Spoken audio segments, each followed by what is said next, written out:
Good morning, everyone. Lee Henson here, president and founder of AgileDad, and we want to welcome you to the Daily Stand-Up. With no further ado, let's get started. This week, I thought we'd discuss some of the key Agile topics. We had a lot of requests to get back to basics and to discuss some of the things that help us move forward. So today, our focus is going to be on the Four Agile Ceremonies. Now, Scrum specifically defines 4 events, sometimes called ceremonies, that occur inside of each sprint. The first one we'd like to talk about is sprint planning. Now, sprint planning is the specific event where the team takes control of the work. What I mean by that is this is the handoff, so to speak, between a product owner organizing a well-defined backlog and a team coming in and actually facilitating getting the work done. This is where they really gain their focus, they understand, and they have things broken down into small enough pieces that they can consume in a 1 to 4 week sprint, erring towards the shorter end of that spectrum. The sprint is owned by the team. The team should set a realistic sprint goal that is acceptable to both the team and all the stakeholders, including the product owner. And it's important for them when planning to make certain that they have their head around how much work they're taking into the sprint as not to overfill the sprint. One of the things we try to avoid is having work carry over from one sprint to another, so we want to make certain that the team is pulling in the correct amount of work. There are lots of techniques to do this. One that comes to mind that we often use at AgileDad is most often people are doing 2-week sprints. So instead of counting a 2-week sprint as 10 working days, we simply count a 2-week sprint as 9 working days. What this does is it allows for 1 extra day of time to plan for meetings, to adjust for all the things that are happening, and to reduce the amount of time accordingly so that the team feels comfortable getting everything done within their threshold. The second thing we do is when teams come in to estimate their work, if they're using hours at the task level, we ask them to only account for 6 hours a day for each day that they're there. If you're at work, generally, the studies done by Toyota and Covey both show that 5.896 is a realistic number of hours that team members could be expected to work.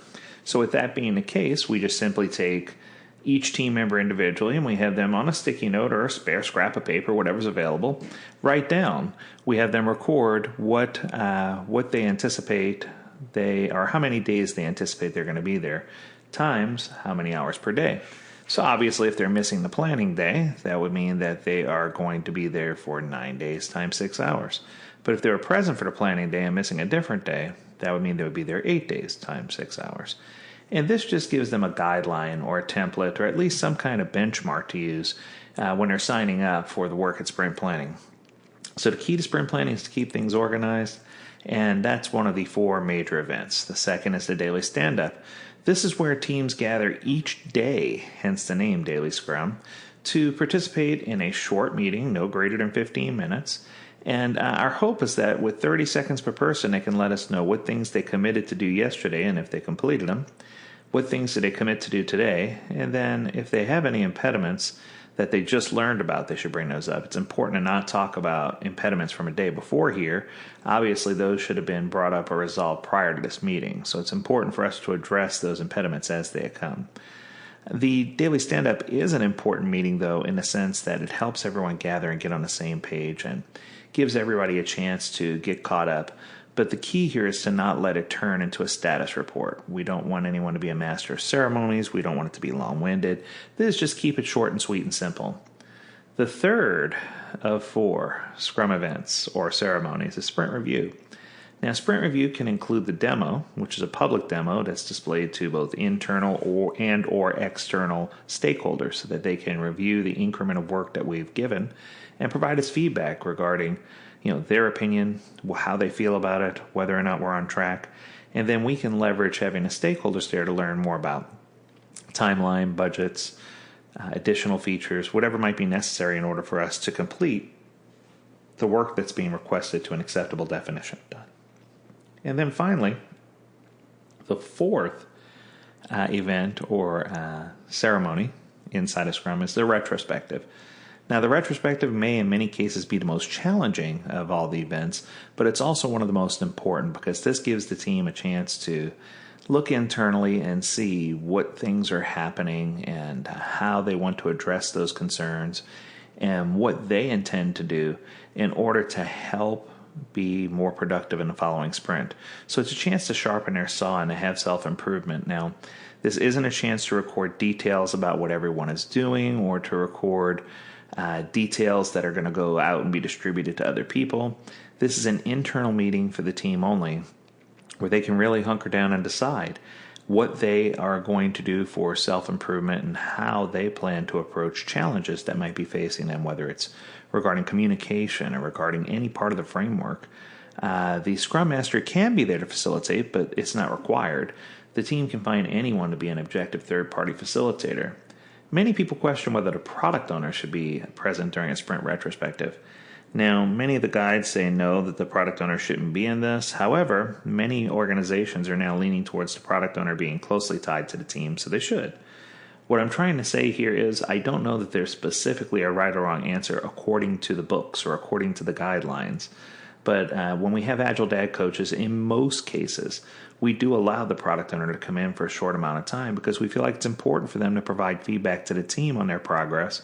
And it's also important for the team to be able to speak out to the product owner about any kind of issues or concerns that they may have. This better allows for two-way communication and allows for people to really get their head on right and be prepared for an upcoming sprint. Now, we want to make sure it's key that no work is discussed during this retrospective. The main goal of the retrospective is to address any kind of concerns we have regarding the process, make sure we're focused on things that we can continue to do well, and to identify any areas where improvement might be necessary, and to set a goal that's realistic for the next sprint. And then, of course, when we do come back for our retrospective the following sprint, it's important for us to review our goal from the previous sprint to make certain that we achieve that goal. Well, those are the 4 Agile ceremonies according to Scrum, and I hope that you enjoyed those. And of course, we have lots of information about these and lots of other topics on the AgileDad website.